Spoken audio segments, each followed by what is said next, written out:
We were told it was a shower. Then the doors locked. And the screaming didn't stop. That came from a man forced to work inside a Nazi death camp so secret, it was wiped from history as if it never existed.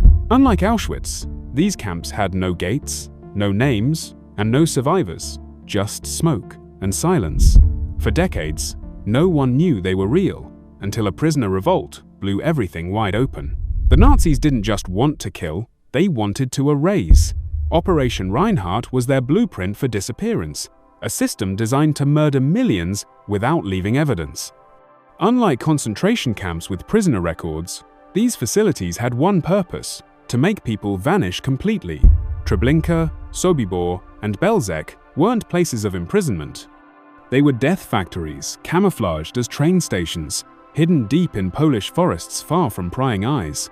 Railway tracks led directly to their gas chambers, with no need for selection lines or work details. Arrival meant immediate execution. Prisoners called it the tube, a narrow pathway flanked by SS men with whips, forcing victims toward showers that released poison gas instead of water. The Nazis used bureaucratic terms like Sonderbehandlung, special treatment, to mask the horror in paperwork. No registration numbers, no tattoos, just trainloads of people arriving, then silence. At Belzec, only 7 individuals survived out of nearly 500,000 murdered. Most witnesses were dead within hours of stepping off the transports. These camps were built for speed, not longevity.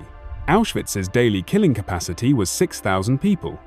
Treblinka doubled that number, processing 12,000 murders in a single day using carbon monoxide from captured Soviet tank engines. The process was chillingly mechanical: deception at the entrance, forced undressing, the march through the tube, then death within 15 minutes of gassing. Jewish prisoners working as Sonderkommandos later described finding families still clutching each other in the chambers. After murders peaked in 1943, the Nazis dismantled the camps entirely. Bulldozers leveled Treblinka, while pine trees were planted over Belzec's mass graves. Barracks became firewood, concrete foundations were broken up, and the land was handed to locals as if nothing had happened. One SS officer called Treblinka the worst place in the Reich, not out of remorse, but because the industrialized killing disturbed even some perpetrators. The efficiency was horrifying. Belzec erased 434,508 lives in just 6 months before closing. Sobibor operated for barely a year before its own prisoners burned it down. Unlike Auschwitz, where some records survived, the Reinhardt camps left almost no paper trail besides transport schedules. Their existence depended on disappearance, of victims, of evidence, of memory. Yet fragments remained, buttons pressed into soil, eyewitness accounts from the handful who escaped, and the earth itself, which still yields bone fragments decades later. These silent traces prove what the Nazis tried so hard to make the world forget. Treblinka looked harmless when the trains arrived. The Nazis planted flowers along the platform and hung signs in multiple languages. New arrivals saw a ticket window, a clock, even a fake Red Cross station, all designed to hide the truth. Prisoners were told they needed to shower before being assigned work. The gas chamber doors had wooden stars of David carved into them, with fake shower heads mounted on the ceiling. Nothing suggested they were about to die. The deception continued as victims entered the tube, a fenced pathway leading to the gas chambers. SS guards with whips lined both sides, forcing people forward.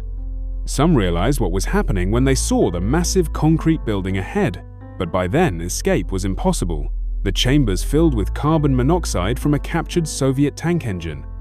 Death took about 15 minutes, during which the screaming could be heard outside. Jewish prisoners forced to work as Sonderkommandos faced unimaginable tasks. They pulled bodies from the chambers, separated families still holding each other, and searched clothing for hidden valuables. The Nazis called them the death crews, rotating workers every few days before executing them to eliminate witnesses. One prisoner later described finding his own relatives in the chambers, their fingers interlocked. As Treblinka's murder count climbed, the Nazis faced a logistical problem: too many bodies. In 1943, they ordered mass burnings. Prisoners built giant pyres using railroad ties, stacking bodies like firewood. The smoke could be seen for miles, with the smell carrying even further. Locals claimed they thought it was an industrial facility, though the stench of burning flesh lingered for weeks at a time. The camp's cruelty knew no limits. A Ukrainian guard nicknamed Ivan the Terrible specialized in drowning children in a pit filled with human waste and chemical runoff. Other guards placed bets on how many lashes it would take to kill a prisoner. The SS officers lived comfortably adjacent to the killing areas, tending gardens and keeping pets, while mass murder continued nearby. But in the summer of 1943, the prisoners fought back. A small group stole weapons and set fire to buildings. The flames spread quickly, allowing about 300 inmates to break through the fences. Most were hunted down in the surrounding woods, but the damage was done. Treblinka's operations ground to a halt. The Nazis couldn't risk another rebellion and began dismantling the camp just weeks later. They plowed the ground, planted trees, and built a fake farmhouse to disguise what had happened there. Treblinka's legacy is one of both industrialized horror and unexpected defiance. Over 800,000 people died there in just 17 months of operation, making it second only to Auschwitz in scale. Yet the 1943 uprising proved that even in the most controlled environment imaginable, resistance could flare unexpectedly. Few rebels survived, but those who did provided critical testimony about Treblinka's machinery of death. The Nazis nearly erased all traces of the camp, but the prisoner revolt ensured their crimes wouldn't be forgotten. Sobibor was meant to be a place without hope. Unlike concentration camps where prisoners might live for months, most arrivals died within hours. The Nazis considered it foolproof until the 14th of October 1943, when Soviet POW Alexander Pechersky proved them wrong. He was among the few military veterans imprisoned there, and he saw something others didn't. The guards' routines had patterns, and patterns could be broken. The plan started quietly. Prisoners working in the camp's workshops stole axes and knives over weeks, hiding them in their clothing. Pechersky organized small groups, assigning each specific tasks. Some would lure SS officers into storerooms under false pretenses, others would cut phone lines to delay reinforcements. The timing had to be perfect. They needed to kill as many guards as possible before the alarm sounded. One mistake meant discovery, and discovery meant death. At 4 p.m. on the 14th of October, the plan went into action. A fabricated message summoned SS officer Johann Niemann to the tailor shop, where 2 prisoners killed him with an axe. Within an hour, 9 more SS men were dead, their throats cut or skulls split open. Ukrainian guards noticed something was wrong when they spotted blood near one of the buildings. The prisoners had to move early, before all phone lines were cut or weapons distributed. Chaos erupted as hundreds rushed the fences, climbing over or smashing through with stolen tools. The Nazis reacted with brutal efficiency. They released attack dogs and called in local military units within hours. Search parties chased escapees through the surrounding forests, shooting most on sight. Of roughly 300 prisoners who fled, only about 50 survived the initial chase. Fewer still made it through subsequent months hiding in hostile territory. Pechersky's group avoided capture by moving at night and hiding in a peasant's barn when they could. The uprising forced the Nazis to shut Sobibor permanently. They demolished the camp weeks later, planting trees over the gas chamber foundations. 11 dead SS officers was an unprecedented loss. No other death camp rebellion had been this successful, but the story disappeared for decades. The Soviet Union branded Pechersky a coward for surviving when so many died. His accounts were suppressed, his testimony ignored at major war crime trials. Only in 1987 did Hollywood's Escape from Sobibor bring the story to wider attention, ironically, years after Pechersky's death. Archaeological work at Sobibor in recent years has uncovered haunting remnants. Diggers found buttons from coats torn off before the gas chambers, eyeglasses crushed underfoot during the revolt, and human bones the Nazis missed when burning evidence. Near where the fences once stood, researchers discovered a makeshift knife, likely lost during the escape. These fragments tell what documents cannot. Real people fought back here, and though most failed, their defiance mattered. The SS expected submission. Instead, they got a rebellion that destroyed one of their most efficient killing centers. Sobibor's lesson wasn't just about Nazi cruelty, but about the unpredictable power of desperation. Belzec operated on a simple principle: no witnesses, As the first extermination camp of Operation Reinhardt, it became a laboratory for mass murder. Hidden in remote Polish forests, the camp took only 6 months to kill 434,508 people. Unlike other Nazi facilities, Belzec had no selections, no work details, just trains arriving full and leaving empty. Victims stepped onto the platform believing they were at a transit camp. The Nazis maintained this illusion until the last moment. The process was clinical. New arrivals encountered a fake hospital called the Lazaret, its smiling staff concealing a mass shooting pit. Those marked as unable to walk were escorted inside under the pretense of medical care. The gas chambers sat just beyond, their roaring engines so loud locals assumed it was factory machinery. Prisoners stripped naked outdoors regardless of weather, told they needed disinfecting. Women had their hair cut short before entering the chambers, the hair later bundled for industrial use.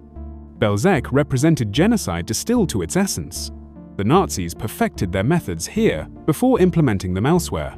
The gas chambers used carbon monoxide from diesel engines, killing within minutes.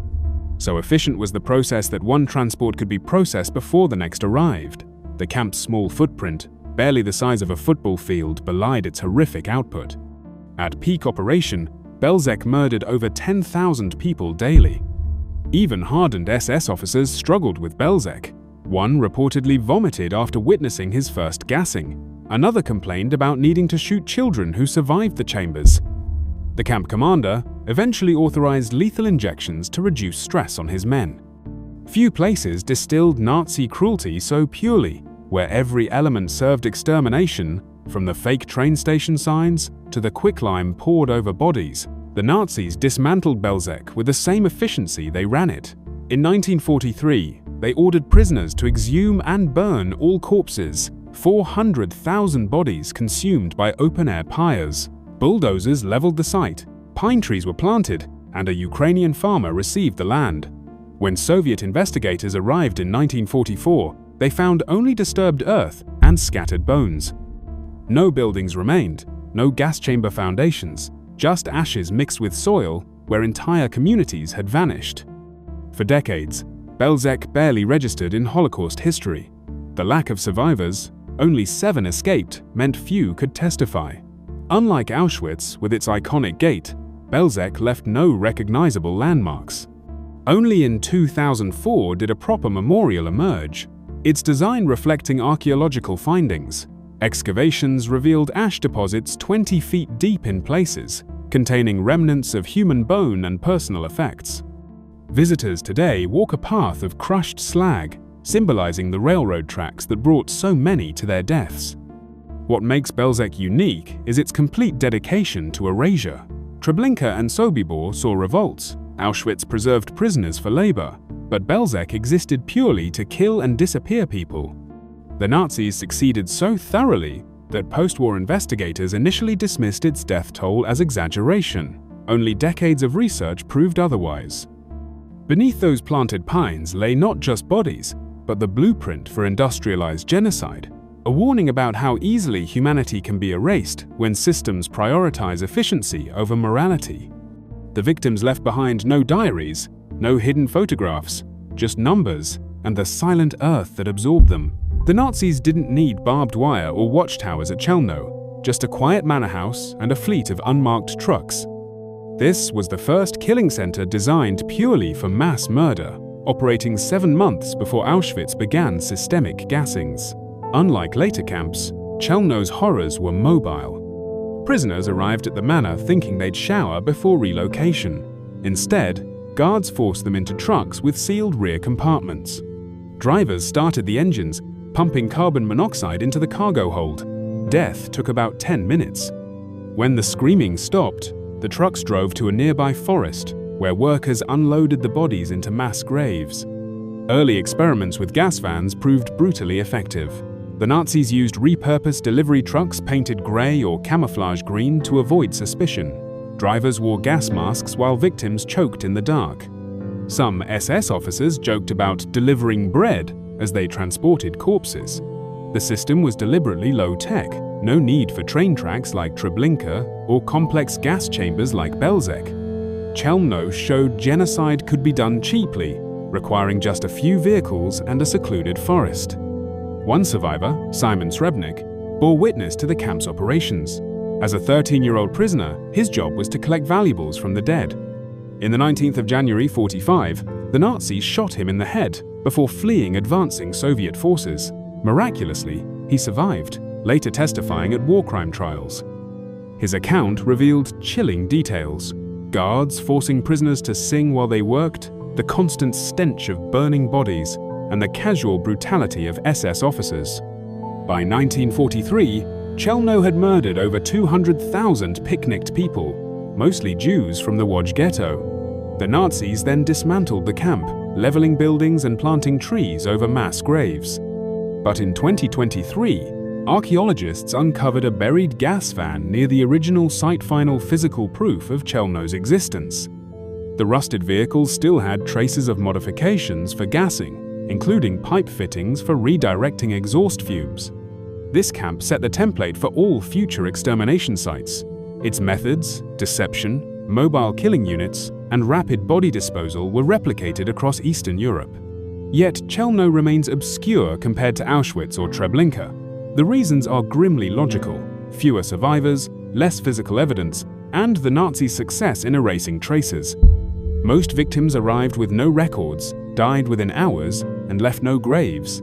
Even the manor house was demolished post-war. Locals repurposed its bricks for new construction. Chelmo's significance lies in its stripped-down efficiency. It proved industrialized murder didn't require massive infrastructure, just a willingness to kill and a system for hiding the evidence. The gas vans became prototypes for larger camps, demonstrating how easily human lives could be reduced to logistics. When Nazi officials later planned Operation Reinhardt, they borrowed Chelmo's core innovations: speed, deception, and expendability. The men who ran the camps weren't born killers.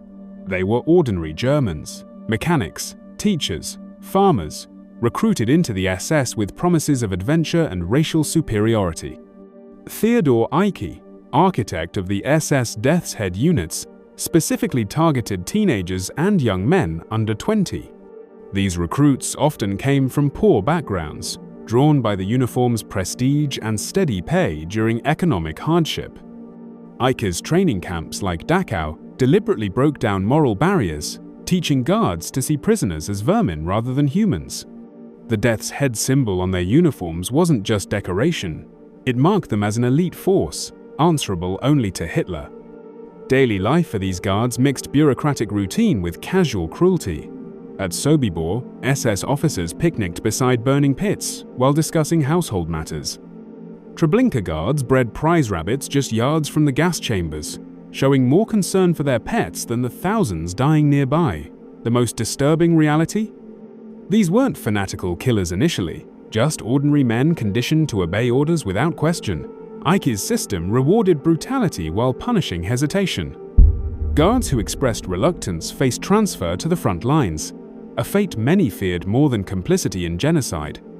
The system relied on specialization. Heinz Jost, a minor bureaucrat, processed paperwork for 1.2 million murders before smoothly transitioning to business after the war. Others managed train schedules or supplies of Zyklon B gas with the same diligence they might show stocking warehouse inventory. The SS intentionally fragmented tasks to prevent any individual from seeing the full picture, a psychological trick to suppress guilt. A guard might only handle prisoner transfers, never witnessing the gas chambers his work supplied. Postwar punishments were shockingly light. Of approximately 6,500 SS personnel stationed at Auschwitz, fewer than 800 ever faced trial. Most blended back into civilian life as shopkeepers, factory workers, even policemen. Former guards rationalized their actions as following orders or claiming ignorance of the full scale. This wasn't entirely dishonest. The compartmentalized system ensured few comprehended the totality of their crimes until after the war. The recruitment strategy revealed Nazi psychological manipulation at its most effective. Young recruits received intensive indoctrination combining nationalist rhetoric, racial pseudoscience, and military discipline. They were told Germany's future depended on their hardness against enemies. Alcohol flowed freely at camps, lowering inhibitions during killings. Guards who shot prisoners received extra pay, officially designated as hazard duty bonuses. The system didn't just permit atrocities, it actively incentivized them. What makes the SS so chilling isn't their uniqueness, but their normality. They proved how easily ordinary people can commit atrocities when given permission, peer pressure, and gradual exposure to violence. Like the camps they ran, the SS weren't an aberration, they were a warning about what happens when society values obedience over morality. If you're finding this story as haunting and important as we do, take a second to hit the like button. It helps more people uncover the hidden truths history tried to erase. And don't forget to subscribe so you don't miss what they don't want you to see next. The Nazis devised one of their most psychologically devastating weapons, not with bullets or gas, but by forcing prisoners into an impossible choice: help kill your own people or die immediately. These were the Sonderkommandos, Jewish prisoners selected to operate the machinery of their own extermination. Their tasks included leading victims to gas chambers, removing bodies afterward, extracting gold teeth, and feeding crematoria. The work lasted weeks at most before the guards executed them, ensuring few witnesses remained. At Auschwitz, Sonderkommandos worked in windowless underground chambers beneath the crematoria, where screams from gas chambers echoed through vents. They scrubbed blood from walls between transports, knowing the next group might include their own relatives. Prisoners developed a system of counting blows. It took 27 axe strikes to fully dismember an adult body. The Nazis permitted them extra rations to maintain strength for labor, creating grotesque scenes where well-fed men processed skeletal corpses. Yet these men found ingenious ways to resist. At Treblinka, Sonderkommandos drew detailed escape maps and slipped them to would-be rebels. In Auschwitz, they buried notes in ash pits. One group collected civilian clothes from victims' belongings, preparing for a mass breakout that never came. The photos we have from inside Auschwitz, 4 blurry shots of burning bodies taken from between crematoria buildings, existed only because Sonderkommandos risked their lives to smuggle out a camera. The Nazis rotated Sonderkommandos every few months, but in October 1944, word spread that the current group would be killed. This prompted history's only known armed revolt inside an extermination facility. Using stolen gunpowder from a munitions factory and crude grenades made from insecticide tins, they blew up Crematorium IV. The explosion allowed about 250 prisoners to breach fences before machine guns cut them down. Every participant was hanged, their bodies displayed on the camp fence as a warning. One departing Sonderkommando left behind a sealed notebook in an ash pile. It read, "We are no longer afraid of death, we are beyond that." Another wrote of seeing his entire family enter the gas chambers before being ordered to remove their bodies.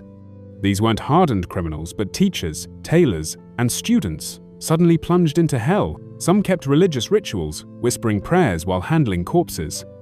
Others preserved wedding rings or photos from victims' clothing, creating secret memorials. The moral toll was crushing. Survivors described vomiting daily from the smell, or losing the ability to speak. Many developed tics from constant stress. Yet their testimony became irreplaceable after the war. Only they saw the full killing process from arrival to ash. Without them, we wouldn't know how the Nazis recycled human hair for insulation, or how victims sometimes left messages scratched into chamber walls. The last living Sonderkommando died in 2018. What remains are their buried accounts, recovered photos, and the unsettling truth that genocide doesn't just happen, it requires systems where people become parts in a machine. These men operated that machine while sabotaging it however they could. Their legacy proves that even in darkness, sparks of humanity persist, not as inspiration, but as a challenge to never let such systems exist again. By mid-1944, Nazi leaders knew they were losing the war, and with it, control of their killing centers. Their new priority became erased. Under orders from Himmler, special units forced surviving prisoners to exhume mass graves and burn corpses. At Treblinka, they stacked rail ties like grills, piling bodies with gasoline-soaked wood. The fires burned continuously for months, creating smoke visible for miles. The stench of burning flesh clung to nearby forests for weeks. Prisoners later described how the pyres required constant tending. When bodies burned unevenly, guards forced workers to reposition them with poles. Operation Reinhardt camps underwent meticulous dismantling. At Sobibor, bulldozers flattened buildings, while workers planted lupine flowers over ash pits. Belzec's grounds became a fake farm with a Ukrainian settler's cottage built atop buried gas chamber foundations. The Nazis even scattered fertilizer to make the soil appear productive. These weren't rush jobs, they were calculated attempts to rewrite landscapes. The cover-up extended beyond infrastructure. Nazi clerks burned most camp records, though some transport lists survived. Commanders issued false reports claiming prisoners had been resettled east. Local collaborators received land and building materials from demolished camps. Houses near Chelmo were rebuilt, using bricks from the manor house gas chambers. Yet traces remained indelible. When Soviet troops liberated Treblinka, they found the ground still warm from buried pyres. Forensic teams later sifting through Belzec's soil uncovered layers of crushed bone up to 30 feet deep. At Sobibor, archaeologists found buttons and jewelry pressed into clay by thousands of footsteps. Small artifacts told silent stories: a rusted spoon buried near a fence line, a child's shoe perfectly preserved in peat. Local populations offered conflicting accounts after the war. Some villagers near Treblinka claimed they thought the smoke came from a soap factory. Others admitted hearing screams but said they feared SS reprisals for asking questions. The truth was unavoidably obvious during operations. The smell of decomposition drifted for miles, and Allied reconnaissance planes photographed smoking pyres as early as 1943. The Nazis nearly succeeded at Belzec. Only 7 survivors lived to testify, but failed elsewhere due to overlooked evidence. At Treblinka, buried railway spikes still marked the tube path decades later. At Sobibor, fragments of the demolished gas chambers tiles surfaced in nearby riverbanks. This cover-up demonstrates genocide's second phase, not just killing, but disappearing the act itself. The camps weren't merely abandoned, they were methodically converted into ordinary landscapes. Yet the earth resisted. Bones resurfaced after rains. Personal artifacts worked their way up through soil layers. Even pine trees planted to conceal mass graves grew stunted from the ash-rich ground. Now we want to hear from you. What part of this story hit you the hardest, or was something you never knew? Drop a comment below. These voices were nearly erased, but by remembering them, we make sure they're never forgotten.